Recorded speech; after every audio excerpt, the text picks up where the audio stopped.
Мынакей тилибизди келиңиздер оңдойлу. Тилибизди нурлайлы, кабырыбызды нурлайлы. Тилибизди туура иштетейли. Алла Таала тилди жаратты, бизге берди белек кылып, аманат кылып берди, эртеге сурагын алат. Тилден суракты алат. Бардык денебиздин ар бир мүчөсү суралат. Алла берген неемат Куранда айтат. Стумма латусалунна йаумаидин анин наим. Карагыла. Кийин сөзсүз силер сураласыңар неематтар тууралуу. Берилген неемат ал өзүнчө. Тил өзүнчө неемат. Сүйлөө өзүнчө неемат. Караңыздар. Тилди Алла субханаху ва таала неемат кылып жаратып берди. Кээ бир адамдар тили бар, бирок сүйлөй албайт. Сүйлөгөн да өзүнчө неемат. Адал сүйлөгөн, чын сүйлөгөн, Алла разы болгон сөздү сүйлөгөн, бул өзүнчө неемат. Алла Таала эртеген сурайт муну. Ошон үчүн тилди туура иштетүү, сүйлөө маданияты. Биздин сөзүбүз адамдарга пайдасы тийсин.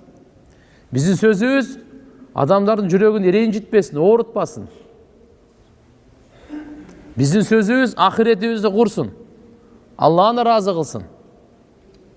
Барыбыз эле күн сайын сүйлөп атабыз. Күн сайын периштелер жазып атат. Демек мына тил, ошон үчүн тилди мүмкүн болушунча көбүрөөк зикир кылайлы.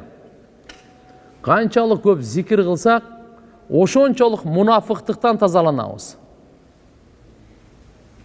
Канчалык көп зикир кылсак. Иннал мунафикин, мунафыктар болсо Алла Тааланы алдайт экен да. Юхадиун Аллаха ва хува хадиухум.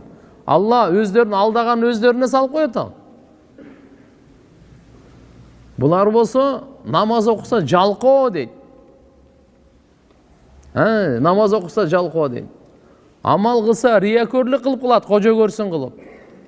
Ва ла ядкурун Аллаха илля калила, дагы бир сыпаты бар булардын. Зикир кылса өтө аз зикир кылат.